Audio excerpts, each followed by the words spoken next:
Welcome to The Timeless Mind, Episode 0. I'm Chris. And I'm Isabella.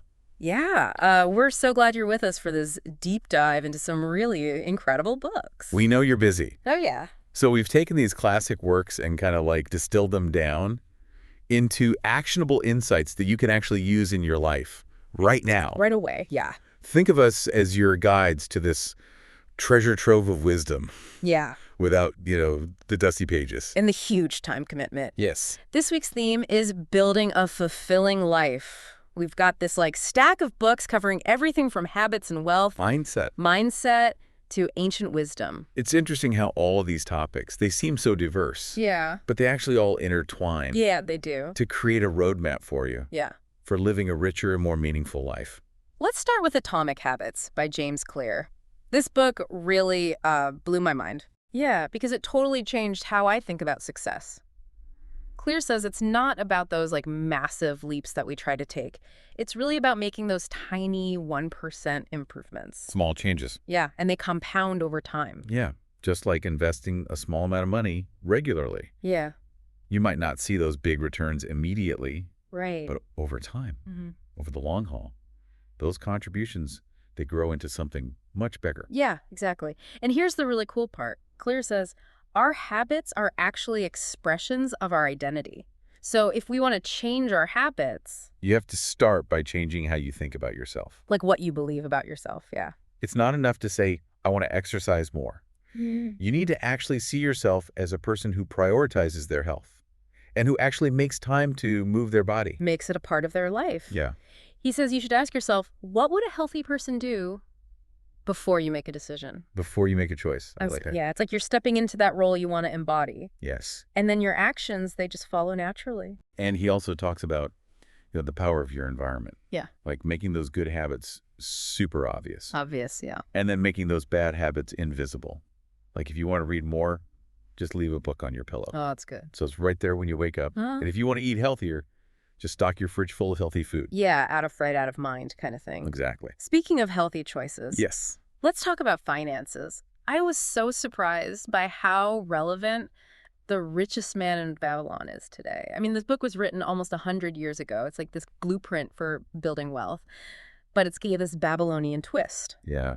One of the principles that really stuck with me from that book was pay yourself first.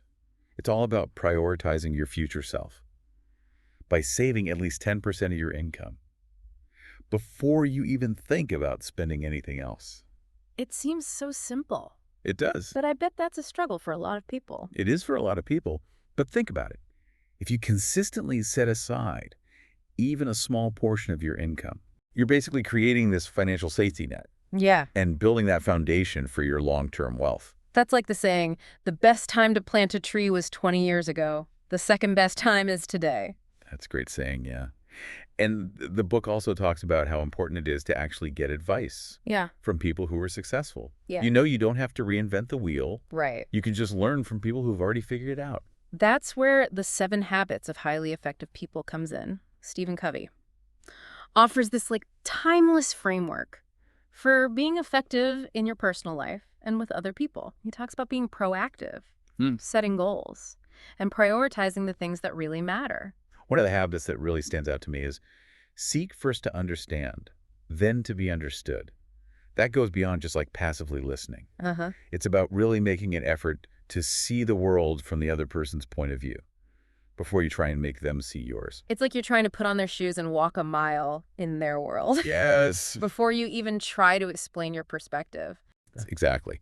Covey believes that empathy is just crucial for building strong relationships, for working through conflicts, and for just communicating clearly and effectively. It's so easy to get caught up in our own heads. Oh, absolutely. And assume we know what someone else is thinking. But Covey says, slow down, listen, ask questions, don't jump to conclusions. Yeah, very good advice. He also talks about being proactive, taking responsibility for your own life instead of blaming other people or your circumstances. Right. We can't always control what happens to us. Right. But we can control how we respond. And that brings us to another great book, Mindset by Carol Dweck. She says that having what she calls a growth mindset is crucial for success. Hmm. And that means believing that you can always learn and grow and develop your abilities. It's all about looking at challenges as opportunities to learn and grow. People with a growth mindset, they see failure as just like a stepping stone, a chance to get better. Right. They're not afraid to try new things. Or to really put in the effort to master something new. Exactly. People with what she calls a fixed mindset, they believe that intelligence and talent are fixed. So they try to avoid challenges. They don't want to look bad or have people think they aren't smart. Right? It's almost like they're trapped Yeah. in this box of their own making. And Dweck's research shows people with a growth mindset, they are more likely to achieve their goals and actually live more fulfilling lives. And the great thing is, you can actually cultivate a growth mindset. You can develop it. Yeah. It starts by praising effort and the process of learning, instead of just focusing on the outcome or some natural talent. So instead of saying you're so smart, you might say, I love how much effort you put into that. Yeah, exactly. Yeah. It's about shifting that focus away from like some inherent ability and towards that constant learning and improvement. It's a process. It is. Okay, so we've talked about building good habits and being smart with our money and like cultivating a growth mindset, but what about our emotions? What about mastering those? Yeah, that's where Tony Robbins comes in, you know? With his energy. Yes, exactly. Awaken the giant within. I love that book. Oh, it's a good one. It's packed with strategies for taking control of our feelings, you know, and really shaping our own destiny. It is, and one of the coolest concepts he talks about is this thing called NT, neuro-associative conditioning. Yeah. That sounds really complicated. It does sound complicated, but it's actually pretty simple. Yeah. So how does it work? Okay, so imagine there's this habit you really want to break, like let's say mindlessly scrolling on your phone. Oh, yeah. We've all been there, right? Yeah. With NAC, you would link pain to that action, you know? Okay. So maybe you picture your phone screen cracking every time you pick it up without a real purpose. Oh, that's a good one. Right. And then at the same time, you link pleasure to something better, like reading a book. So you might imagine this feeling of deep satisfaction, you know, as you finish each chapter. So you're basically training your brain to connect those good vibes with positive actions. Exactly. And bad vibes with stuff you want to avoid. Yeah. And Robin says this can really help you overcome procrastination and build good habits. Even achieve financial success. Yeah, totally. That makes sense. Another thing that stood out to me in Awaken the Giant Within was how much he talks about the power of language. Oh, yeah. He says the words we use actually shape our reality. It's like that saying, change your words, change your world. Exactly. Robbins encourages us to replace those negative words, those disempowering words like frustrated, Yeah. with something more like fascinated. Oh, I like this. So instead of saying, I'm so stressed about this project, Right. you could say, I'm curious to see how I can tackle this challenge. There you go. Much better. It's about choosing words that actually make you feel good. Exactly. And give you that energy to take action. I love that. And he also talks about the link between our physical state and our emotions. Oh, yeah. I've definitely noticed that, like, if I'm feeling down and I force myself to stand up straight, take some deep breaths, put a smile on my face, it actually helps. Yeah. It's amazing how much power our body language has. You know, our posture, our breathing, even our facial expressions. It all affects how we feel. It really does. Okay, so we've covered a lot of practical stuff, strategies for self-improvement, but what about finding our purpose, like that deeper meaning in life? Right. Well, for that, we have to turn to The Alchemist by Paulo Coelho. Such a good book. Oh, it's beautiful. It's about this young shepherd named Santiago. Yeah. And he goes on this journey to fulfill his personal legend, his unique purpose. It's like that idea that the world speaks many languages. I love that. It's about being open to those signs, you know, and synchronicities that are all around us, those little nudges from the universe. Yeah, like the universe is trying to tell us something. Yeah, it's whispering to us. Exactly. But we have to be quiet enough to listen. And pay attention. Yeah. The Alchemist reminds us that it's not just about the destination, it's about the journey. The journey itself. Yeah, it's about those challenges and detours along the way. Those are the things that help us grow and learn about ourselves.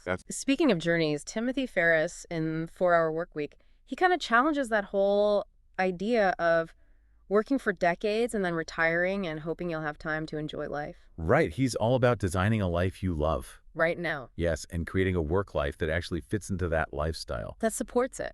Yeah, it's about having control of your time and your freedom, not waiting for someday to live the life you really want. And he gives so many great tips, about automating or outsourcing tasks, working remotely, traveling cheaply, making passive income. Yeah, he wants us to think outside the box, Yeah. challenge those assumptions about work and money and what's really possible. He's like a lifestyle hacker. He is.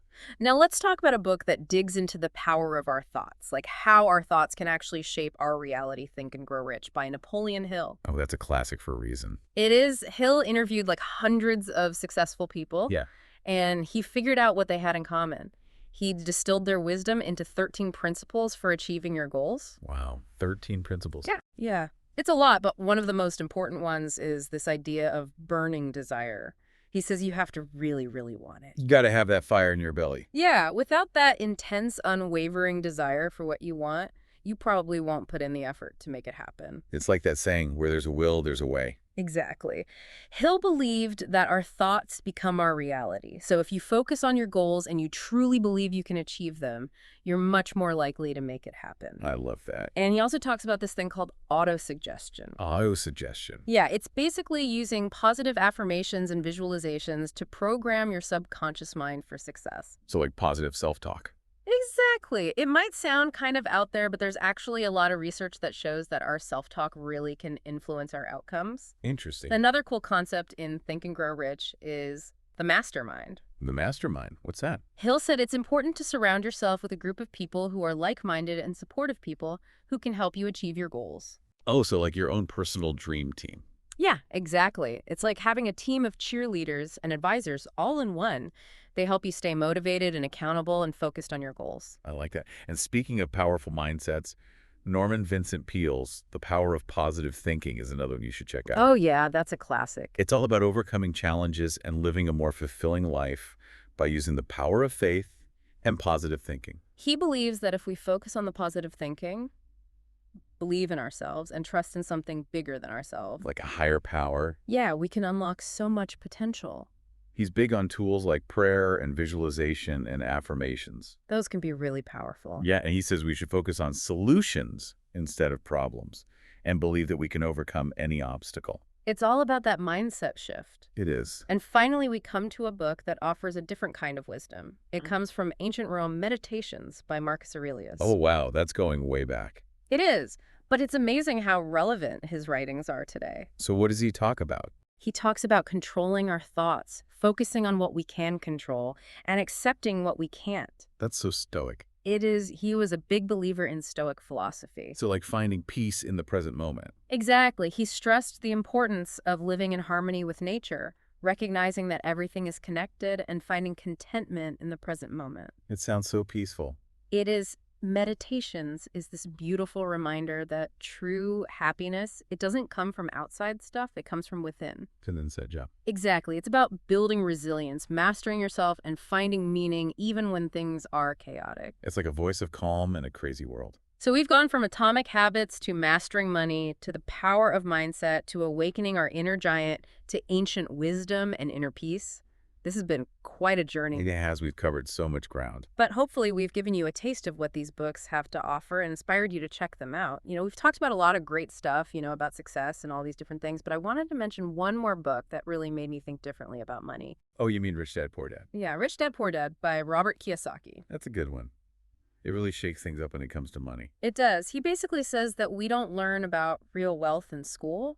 Yeah. The traditional education system doesn't really teach us how to build wealth.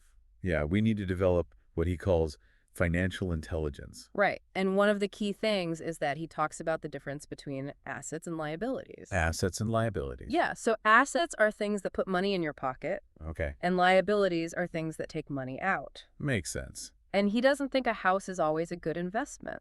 Oh, that's interesting. Most people think a house is like the best investment. Yeah, but he says it can be a liability. It can keep people stuck in debt. So it's not always a guaranteed win. It made me really rethink some of my own ideas about money. Yeah, that's the thing about these books. They make you question everything. They do. And Kiyosaki wants us to think more like entrepreneurs, to look for opportunities to build wealth and learn from our mistakes. Yeah, don't be afraid to take risks. And if you want to go even deeper into like the psychology of money, how our minds work when it comes to money, there's a great book called The Psychology of Money by Morgan Housel. I haven't read that one. It's really good. He says that understanding human behavior is just as important as understanding how investments work. That makes sense, Yeah. because we don't always make the best decisions with money. We don't, we let our emotions and our biases get in the way. And we try to keep up with the Joneses. Right. Housel says patience and risk management and thinking long term, those are really important when it comes to investing. Yeah, don't put all your eggs in one basket. Exactly. And he also talks about having a margin of safety, like a buffer in case things go wrong. That's smart. Yeah. Everyone needs a plan B.